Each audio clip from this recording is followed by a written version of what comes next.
Hi. So it's a grainy video. It's dark, so the lighting's not great.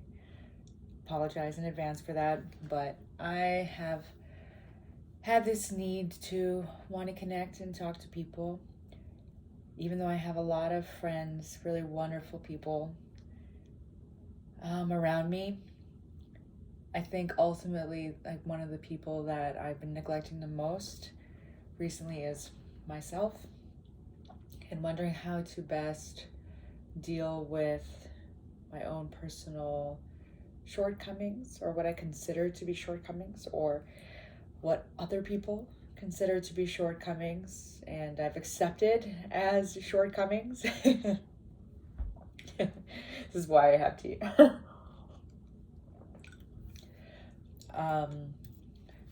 But I got inspired to do this because I watched a couple of my older videos talking about the things that I love and the worries that I had, and I noticed that a lot of the things haven't really changed.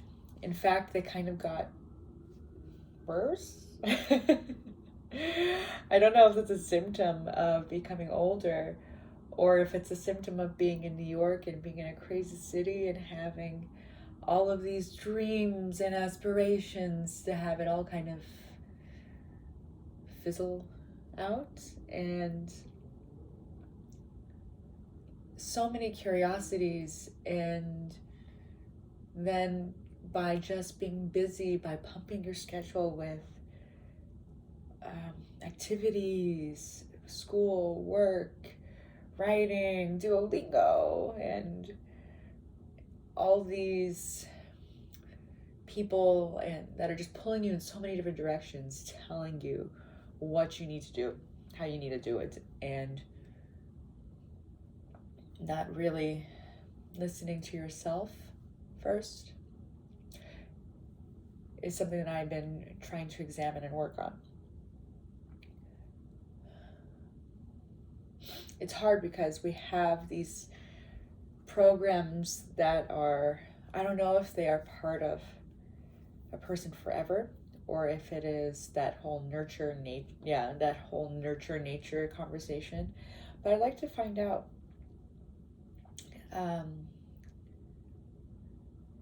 And I guess today I would like to talk about my background a little bit and try to go deep into like the art practice that I'm currently working on and the struggles that I've had there. I see my art here, and that made me happy today. The wall I also painted, so that made me happy today. And I had these glimpses, these moments of, yes, this is it. And then I would get an email, or my phone would buzz, and I would lose that flow state, which is something I think we all desire and chase. I think I saw this quote today that said, making art never made people sad. It's just this idea of making content is what is making people sad, and I believe it. I remember the first day that I don't want to say I ruined art for myself or someone ruined art for me, but I discovered this artist that I absolutely love and adore to this day. And you could see that the person was so consistent and so authentic to themselves and their mission, always coming back, always putting their that foot forward, coming back with beautiful, beautiful things. And I saw a little piece of me in it, and so my art changed after watching her. And it makes me, and ever since, it's been a little my work has been a little bit cursed, because I think we're constantly influenced by people, and just trying to consciously manage your own work, figure out like what it is that really speaks to you, and is it something that is genuinely a part of you, or are you being influenced by outside, outsiders, and you see them as successful, so you think, oh wow, I have to do what this person is doing because this is what success looks like. It could be a little bit of that. It could be also that you see yourself in that person's art, or that I saw myself in that person's art, and that resonated with me. And so I can accept those two things as both being true, and both being things that I have to accept in my art. But then also the question comes up, how to turn it into a viable career, and what that career looks like for you. When I saw this person creating these beautiful, beautiful, stunning paintings, I would see the way that it kind of made me feel a little bit trapped. I thought, wow, okay, if I want to be a successful artist, I need to be able to create in the way that this person is creating. And that happens all the time these days. Because of Instagram, because of the world we live in, because of our relationships, because of society telling us this is the way that we need to create, instead of really listening to our own selves.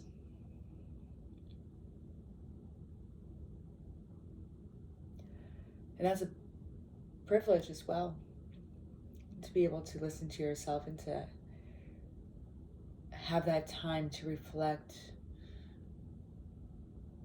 instead of work. And yeah, it's difficult, it's tricky, and I struggle with that.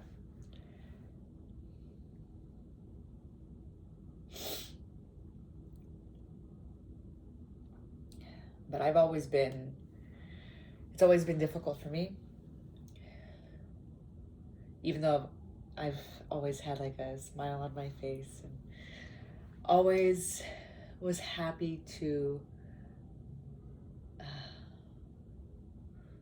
that's like suffer at the expense of other people.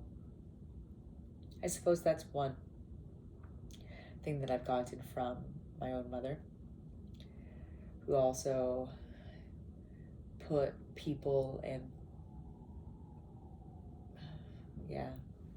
a lot of people before herself, and then things just come crashing down. Oh, now I've got stuffy. Good and bad things about spring, let me tell you.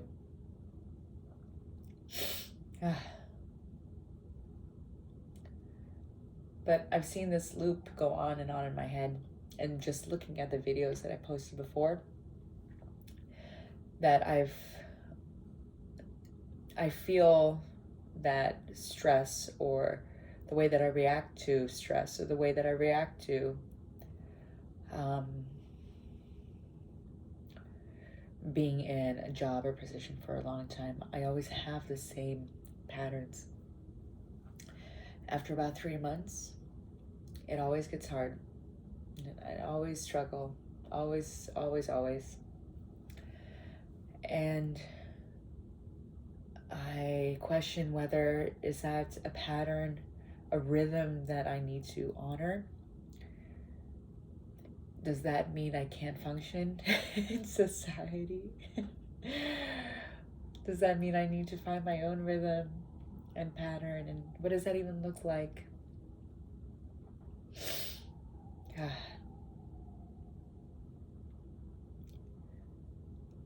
But I think I wanted to come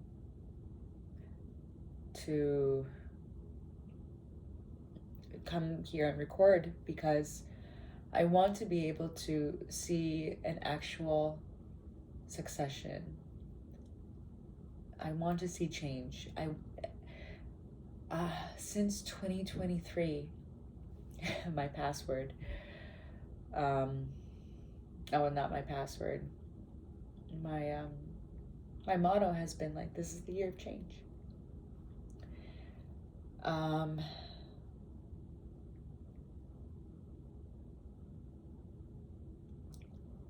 every year it feels like it's kind of been the same.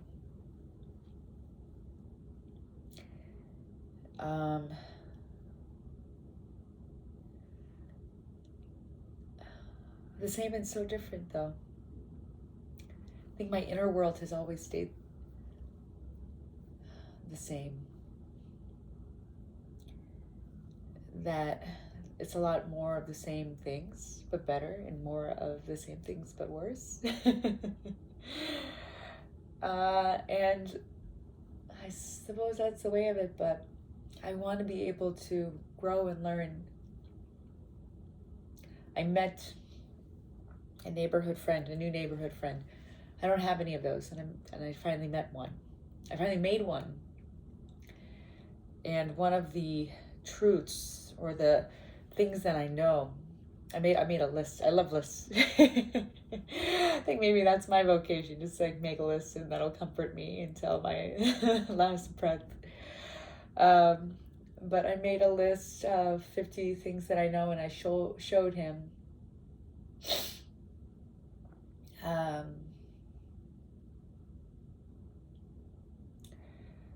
I showed him one that said, I know that imposter syndrome never really goes away. You just get better at telling it to shut up. That was one of the things that I wrote. And he looked at that and said, no, it's not true. It does go away. And it was so refreshing, because I'm around people that tell me it will always be with you, no matter what. I don't know if we all have shared trauma and are parenting ourselves in the wrong way.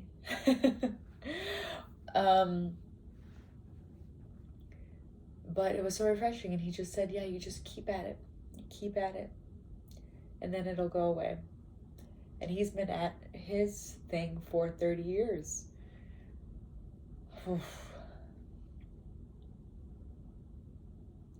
And what do I say to that? I say that I have so many things that I love. How do I choose? I love painting, and I love writing. I love community. I love sharing things that I found that are things that I didn't make.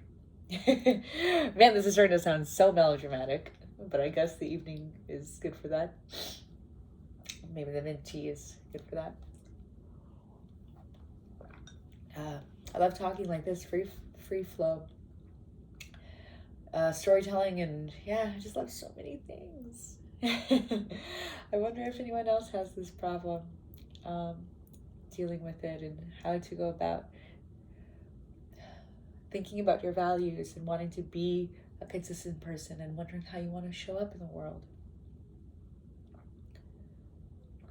I have a lot of faults. I like gossip as much as the next person. Team. And it's funny until it's not. And then you're like, oh man, why did I reveal that? But then you're just like, oh, whatever. Oh, it's weird. That's probably something that I need to work on, which I'm pretty good at, but thinking of a specific situation recently that I'm processing, that you're helping me process.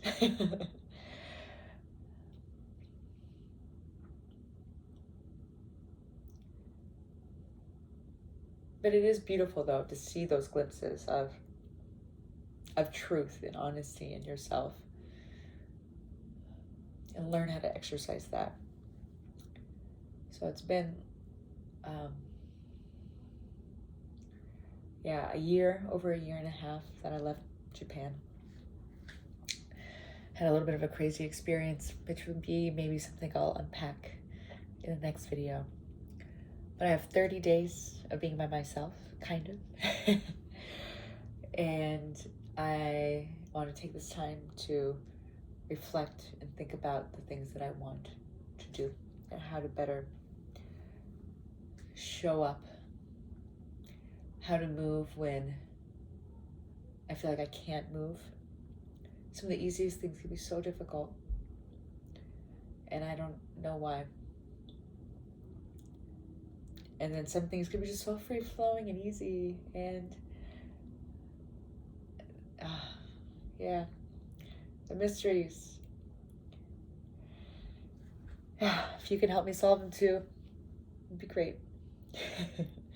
Well, bye. Bye from my little Brooklyn apartment. Catch you later. Bye.